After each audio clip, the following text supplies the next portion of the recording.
Ozali bongo, on dirait qu'il y a Sentinelle, il y a Diaspora, nakati il y a Sentinelle TV1, tozo le kapé na duplex na Soft 15 TV. Soft 15 TV ezali chaîne ya internet la plus populaire où il est na Canada. Donc tozali en direct kuna, tozali pe relayer na ba site belé net ba flashcongo.com ou ezwaka biso na bandeko ebele la bouche autorisée oyo bazwaka biloko ya proverbe 30-30 et la rabiso. Ba sangwa Congo eza koyinda Kabila zolenga opposition na lusha na bana nyoso tu ya Kinshasa balancer manifestation publique sur toute la RDC, citoyens, écoliers, élèves, étudiants, commerçants, motards, chauffeurs, chômeurs, professeurs, fonctionnaires de l'État, pasteurs, prêtres, entreprises privées, etc. Le peuple est toujours plus fort que la dictature. Article 64, yango oyo nanga a permettre biso poto appliquer parce que ndenge masolezo tambola Kabila soto bengani ete bondimi calendrier nanga na décembre a lancé sous guerre mosusu ya batu na ye ya ba milice na ye ya ba criminel o ya lansaka pour na ko retarder sous ba PC sous une année. C'est-à-dire que ngongango ikoki bozana ba preuve nyonso que pillage à Congo zo salama. Les criminels Kabila fait de la RDC une plaque tournante de vente d'uranium, de pillage des ressources de notre pays. Tout s'est fait en fraude. Tout le monde, l'Afrique et toute l'Afrique et tout le reste du monde viennent s'enrichir au Congo, sauf les Congolais.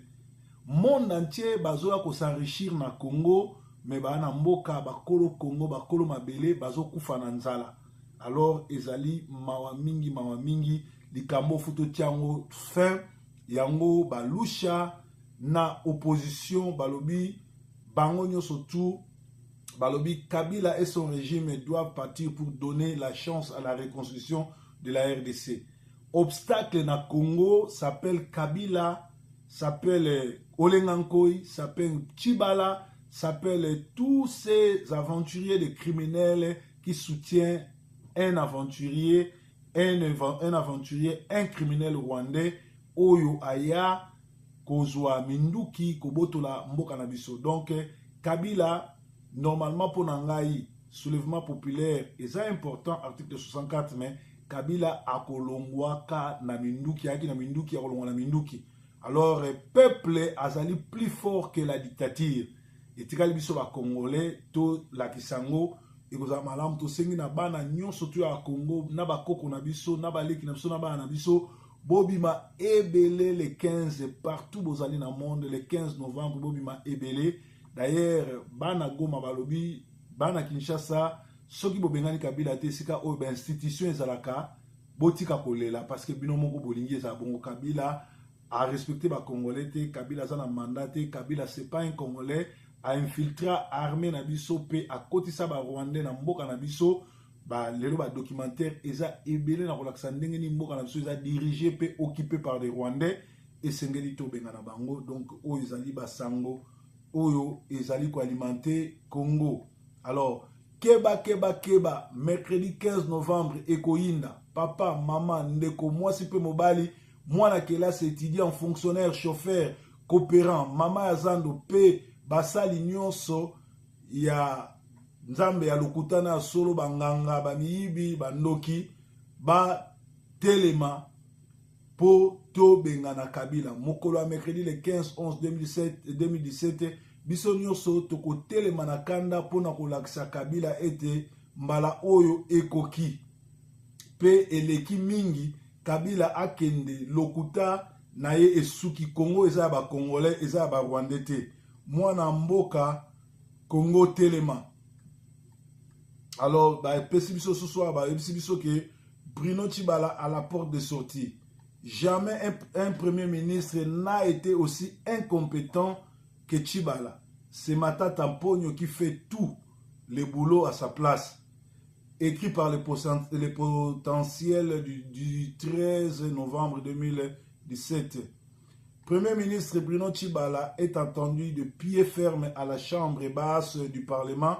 non pas pour défendre les projets de budget 2017, mais plutôt pour s'expliquer sur les retards accumulés dans la transmission de ces documents au Parlement. Son interpellation a été levée par la plénière le week-end passé. Sa tête est mise en prix sans doute. Au nom de l'apaisement et de la décryptation politique, Tshibala ne contrôle rien,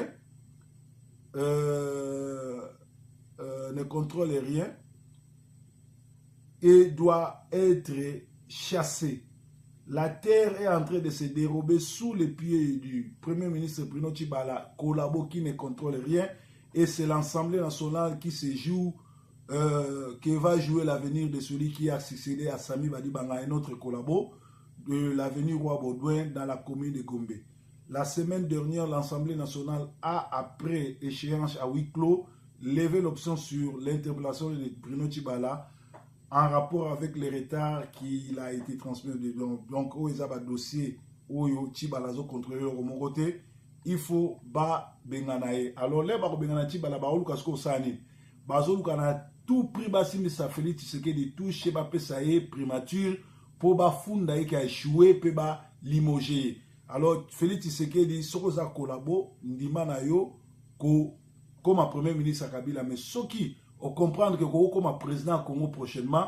Boya les Camerounais surtout peut organiser plateforme de rassemblement, où tu dis que va G7, Bazana Bango va infiltrer à Kabila, Bayaki pour étouffer occupation, Bayaki pour étouffer opposition, peut réussir très bien, peut larguer bino sous les Rwandais Kamere pour avoir Sabino Supongi. Kinshasa, lobby, ba étudiant ya ISTA, ba revendicat qui ba frais imposés par le ministère de l'enseignement et sous, en brisant les vitres, saccager les salles de classe, la police a été sur place tirant à balles réelles. Et comme Singa, ba étudiant ya ISTA,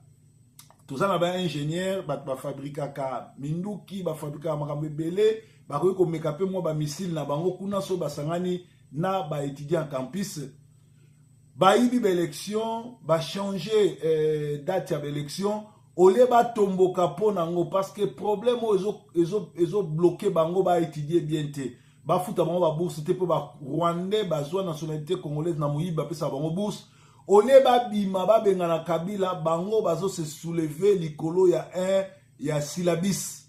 Bazo revendiquer les frais imposés sur le ministère de l'enseignement. Au lieu de revendiquer sur Kabila Nenge à Futan Nanga pour organiser l'élection, et quand singa ba étudiant ya ISTA ba oyo bazali bongo bato oyo ba ningisaka Mobutu tango akala, au lieu oyo balanda likolo bandeko na bango ya ISTA tango Mobutu oyo Mobutu akangaka bango atindaka bango na armée, bango bazo revendiquer na bango likamoko ezanga tina. Or grand problème ezali Kabila na gouvernement na ye, il y a des aventuriers, des criminels. Voilà. Donc, Ezali Mawamingi. Quand on a pour la Renaissance, nous savons que Kabila Azali Yemoko Azali joué na pompier, Oyo Babenga Yemoko pompier mythomane, Yemoko Azo Pelisa moto, Yemoko pompier. Alors, tango, à mon que quand on a pour créer qui, na côté, il y a Kasai, et permettre à glisser à boya organiser l'élection, ali ko créer sous kamuna sampo mususu pour permettre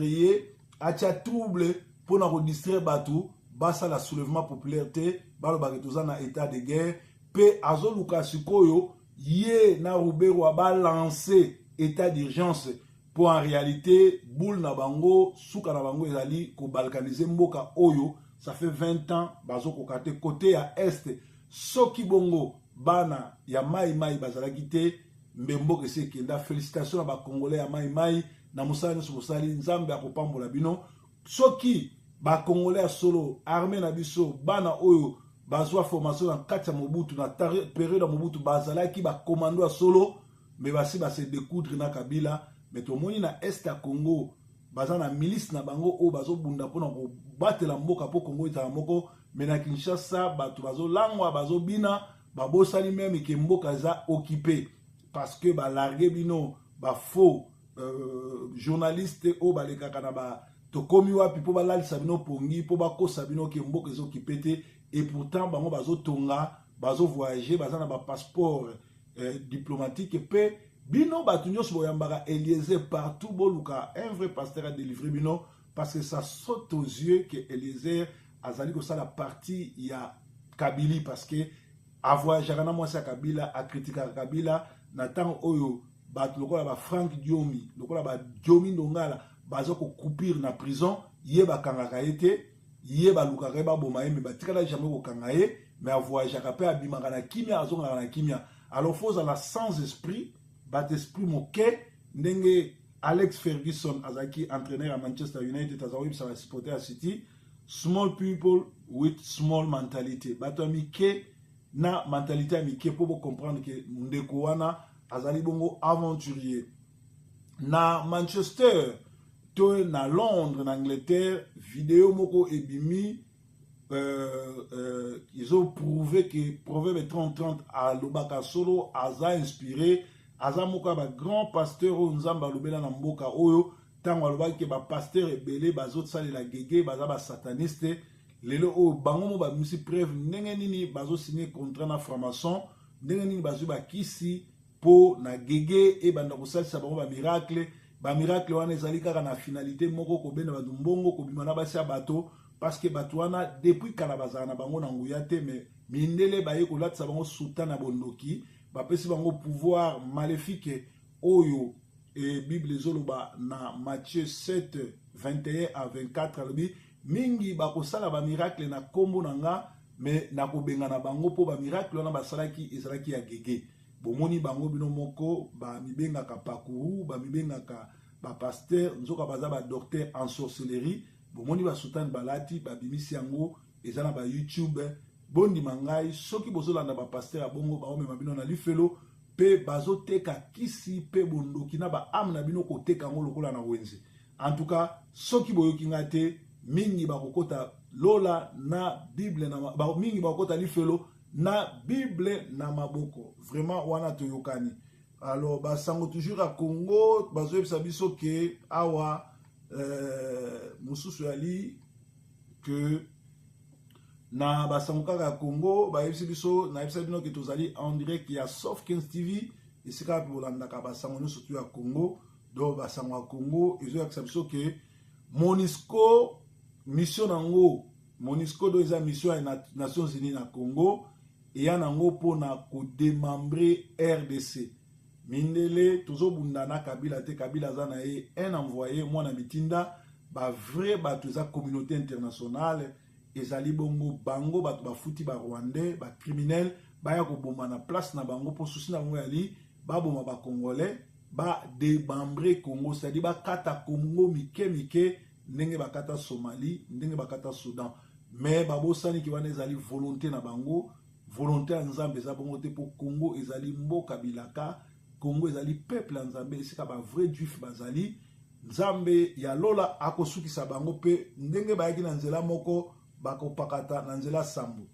attaque contre le pouvoir appelle à la dissolution de la CENI désobéissance civile et transition sans Kabila il faut tout appliquer dès maintenant Congolais partout aux alliés, to dissoudre CENI, to koko kena ba élection te na bapaya, mboka eza occupé et se débarrasser na una bapala, bo bengani bapaya, bo bengani occupation, sima boko kendo sala élection parce que na ngongo yo, na yebisa bino ke Kabila koko so mboa na ye, aptie ye candidat à élection, nanga ako valoriser ya ko pesa ye ka gagner, tout le monde a dit en 2006, Jean-Pierre Bemba gagné. Kabila mutazoi pouvoir pour Zagina Minduki. En 2011, Tshisekedi mutaganyaki Kabila a triché l'élection. En 2016, mandat nesili lelo oyo azo nargue biso azo sakanaso azo beta dada parce que tout ça sous l'occupation fongeli tobenga na Kabila na occupation na e ne toko kende bongo na élection ya kimia. Alors oya lobi azo opposant oyo nyoso to azo ndima ko kende élection na ya nanga na Kabila il a dit que azali kosa la partie ya occupation rwandaise ale mbongo pe histoire et ko juger bango tala nangonga oyo peuple tomboki peuple lingi calendrier nanga te peuple lingi kozasuna nanga te moto lokola Olenga Nkoyi Bruno Tshibala bato wana nyonso tout normalement ba congolais a solo partout beaucoup na bango fubo sila na bango so za na mbeli otieye so za na moto zikisiye parce que baza ba ennemi à Congo bazali ba toyo bazoko tosa mibeko zo uta na Rwanda or que le Congo ezali mboka nzamba apesa na ba congolais apesa na ba rwandais te batande ngona photo sila na bango yango tozo senga désobéissance totale et banda désobéissance civile et banda et transition sans Kabila ezala tokende na transition à 2 ans avec Motomoka société civile comme président ou bien avec un sango comme président to organiser l'élection de Samaki na Burkina Faso to bengani armée rwandaise to kangi ba Ruberwa to kangi ba Bisengamana to kangi ba twana nyonso tu ba rwandais nyonso tu oyo ba mikotisa na kati ya mboka na biso ba kengo wa dondo ba ngwanda bango to kangi bango parce que lelo oboye sanga ngwanda batami wapi parce que ngwanda a joué rôle monene ya kolalisa bato pongi ya kokosa ke azali président ya résistance et pourtant atikala ko bambata libanga moko te azata na projet moko te ya ko benga na occupation et pourtant il y a azaki journaliste occupation ya ko beta masolo ya occupation mais azata na solution moko te donc c'est-à-dire ngwanda azo faire partie ya occupation et sengeli to kangaye to benga na ye lobby biso yo surtout la mukaki na pasi les grands combattants na kombo ya Willy a tikaki biso alors na lisolo oya liwa ya nani ya ndeko na biso Willy akufi mort subite ya commandant Wilco Mbumba esengeli boyeba Wilco Mbumba a bala camerounaise et Wilco Mbumba il y a une semaine azaki na Cameroun bazako soana mutu moko ngana azaki na ligne na mutu wana batie biso na conférence ndeko azaki na bonne santé mais azobetela biso masolo ke azwa assurance vie et sengeli boyeba ke na ngonga oyo occupation ezoluka koboma ba vrai combattant nyonso ndeko akufi mort subite ba membre ya famille ba combattant oyo baza na Paris bolandela mwasi na ye pourquoi mutu akufi mbala moko akufi le 9 bokunde le 18 novembre bozo bomba nini est-ce que mwasi wana atieli poison te po atikala ko hériter parce que ye asala assurance vie c'est-à-dire soka akufi héritière nde akoankese bambongo wana ba millions alors soka akufi mort subite c'est-à-dire soka eza poison te ezali héritière oyo alingi ko zwa mbongo wana mutu abomi alors ba membre famille na ye ba ndeko na ye ba camarade na ye ba tsheli ya wendo bo veye na likambo oyo koma mwasi oyo bazaki na mobile na Cameroun bazongi kaka Paris le lendemain na mobile akufi pe mbala mo programme ya funérailles ebimi pourquoi mwasi azoluka kokunda mobile ne mbao en tout cas il y a l'angui sous roche ngana zaka munoko na ngai ebombaka makambo te pona banque te naza pe frigo te toza na malili te pona bomba biloko. Kabila doit se retirer à la fin de cette année afin de préserver la crédibilité des États-Unis, déclare Ida Sower. Donc, esengeli na États-Unis ba sala de l'air mien ndenge batiaki Kabila na pouvoir ndenge pe bakoluka ba bengana ye parce que eko empêcher crédibilité na bango lele o biso stoyebi ke Kabila aza protégé par les États-Unis et aza na calendrier caché donc ba américain ba tie wana pour aïba aboma et pourtant ba américain ba yebi bien que biso banda kala to coopéraka ba bien na bango to saka bien na bango soki ba na posa coltan ba na posa diamant ba na tina te ba rwandais ba ya kozwa ngo pona bango ba signer ba corps na biso to kopesa bango yango alors Kabila azo préparer fuite na ye na kisa Ruberwa mais na misu na bino bazo sala lokwa kitetiese sengeli biso to benga na bango alors ezali mawa mingi na makambo nyonso tozoleka. Dans son mémo déposé le lundi dernier au ministère des Genres et Familles, l'association congolaise des hommes mariés et pères de famille a informé le ministre de ces départements de l'intention de ses membres en situation de sans-emploi de la suspension temporaire des contrats de mariage et de leur retour au célibat, au toit parental. C'est jusqu'à ce que le travail leur redevienne disponible une mesure préventive pour stopper la natalité des enfants qu'ils ne peuvent pas nourrir et subvenir à leurs besoins primaires à cause de ces régimes de conglomérats d'aventuriers des criminels rwandais. Donc, wana ezali message ya to oyo bengi les hommes mariés et pères de famille oyo baza suna misala te. Lisusu nazotanga message